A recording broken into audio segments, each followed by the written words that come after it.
आप सबको मेरी नमस्कार। मेरा नाम है अजय। मैं इस चैनल में आपको कहानियां सुनाता हूं, कभी हॉरर स्टोरी लेकर आता हूं तो कभी देव के चमत्कार किस्से सुनाता हूं।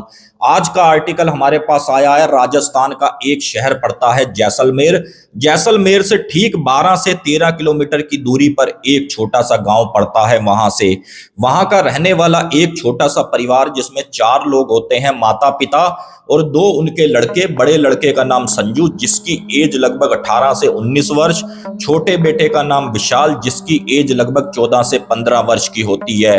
और होता क्या है, एक समय ऐसा आता है जब इनके गांव के मुखिया ये कहते हैं कि देखो जी, काफी समय हो गया है, हमने अपने गांव में कोई भी धार्मिक काम नहीं करवाया और इस बार मैं ये सोच रहा हूं जो भी मार्च के नवरात्र आते हैं उसमें हम माता रानी का जागरण करवाएं।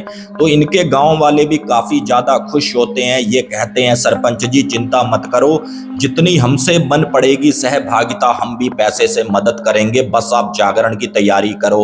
अब जैसे ही जागरण का समय आया, गांव में काफी ज्यादा यहाँ पर खुशी का माहौल था और यहाँ पर संजू की भी ड्यूटी लगाई गई। संजू के यार दोस्त थे नितिन वगैरह, उनकी भी ड्यूटी लगाई गई कि भाई तुमको यहाँ से ये सामान लाना है, तुमको यहाँ पर ये सामान रखना है।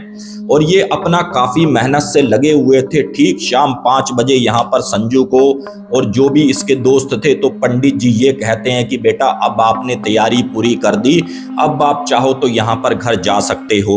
और हो क्या रहा था, वहां पर कुछ एक बच्चे भी खेल रहे थे, फिट्टू ग्राम कह लो, एक दूसरे को बॉल मारने वाला।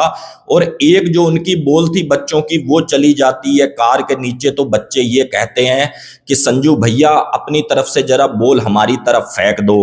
अब होता क्या है, जहां पर बॉल गई थी वहां पर एक अंकल जी की कार खड़ी हुई थी और वो कार भी ऐसी थी, काफी समय से वो अंकल जी यूज नहीं कर रहे थे, बस एक ये था कि चलो जी पुरानी है, कबाड़ के तौर पर पड़ी रहे।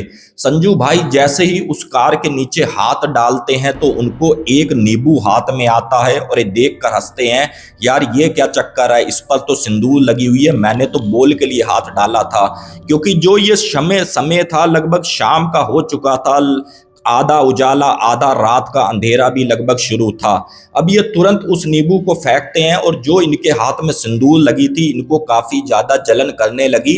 तो इसने अपने कपड़ों से हाथ साफ किया और फिर से नीचे हाथ डाला है। तो इस बार क्या इसके हाथ में आया, एक गुड्डा बना हुआ इसके हाथ में आया और ऐसा महसूस हो रहा था जैसे हम किसी की त्वचा पे हाथ लगाएं तो कैसा सॉफ्ट सॉफ्ट महसूस होता है, सेम टू सेम। और ये संजू ने जैसे उस गुड्डे को देखा तो इसका मन काफी ज्यादा अजीब सा हुआ, यार ये क्या चीज है, इसके ऊपर पिने चुभी हुई हैं, इसके ऊपर भाई जो शक्ल बनी हुई है काफी ज्यादा अजीब लग रही है।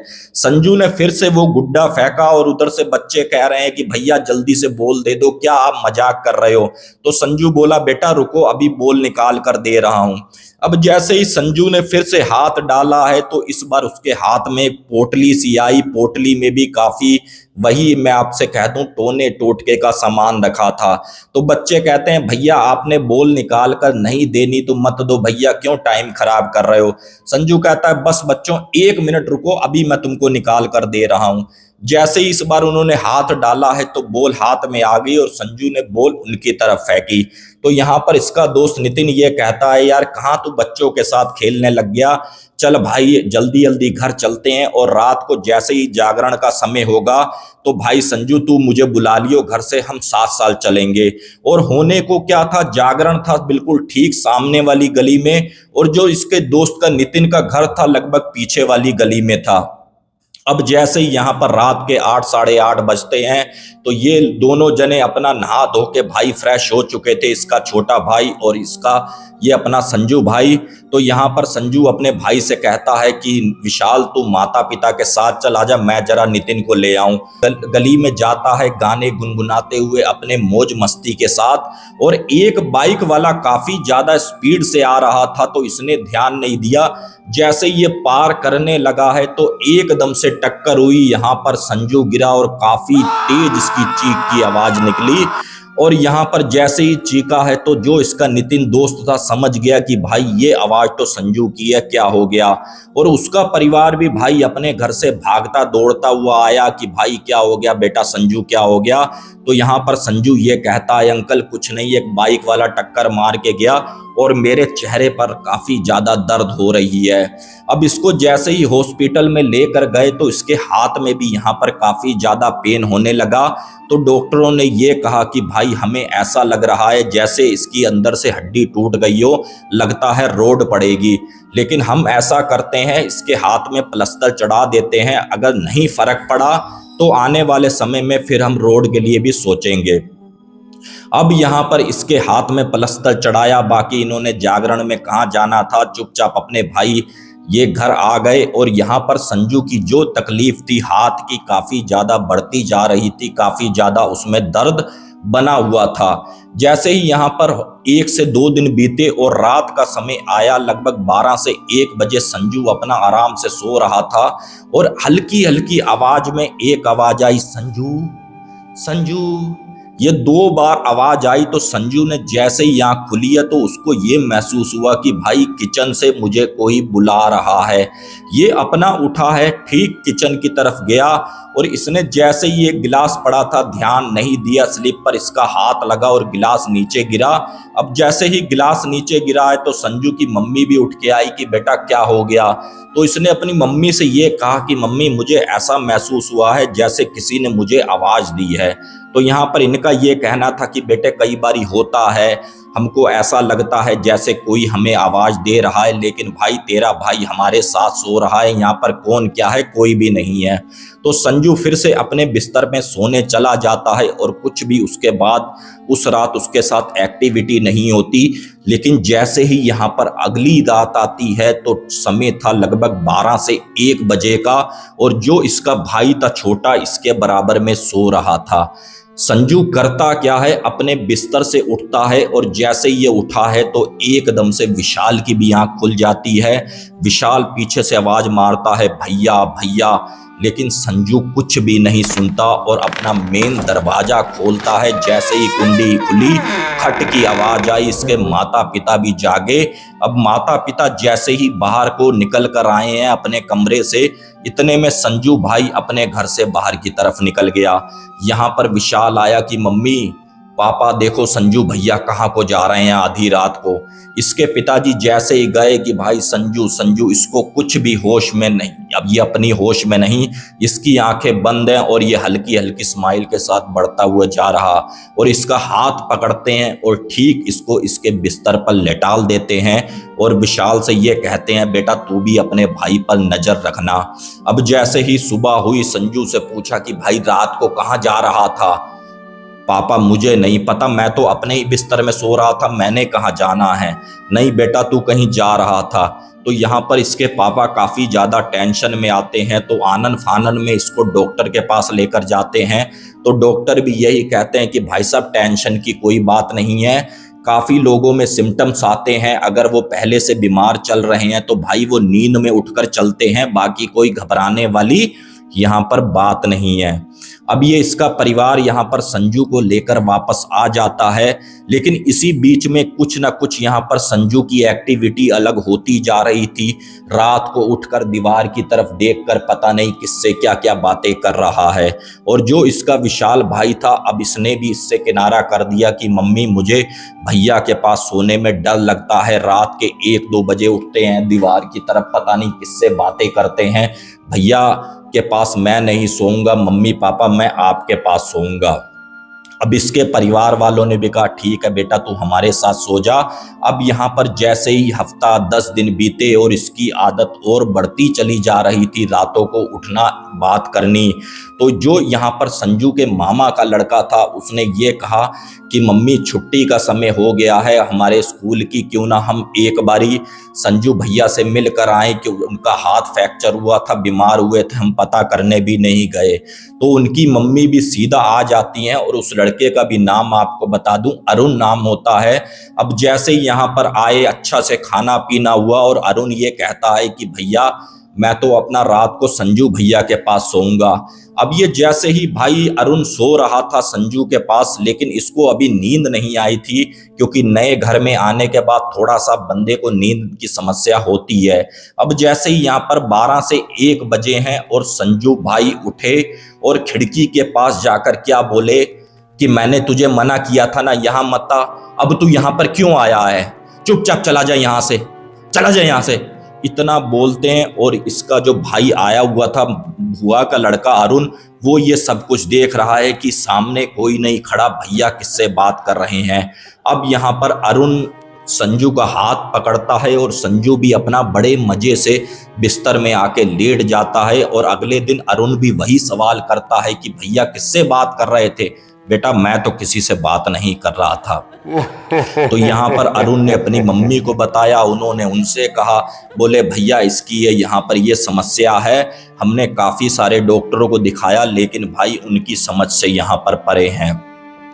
अब होता क्या है, जैसे ही 1-2 दिन और बीतते हैं तो अरुण के मम्मी पापा ये कहते हैं कि बेटा हम जा रहे हैं, तुझे चलना है या अपने मामा के घर रुकना है। तो अरुण ये कहता है कि आप लोग जाओ, मैं अभी 2-4 दिन और रुक कर आऊंगा।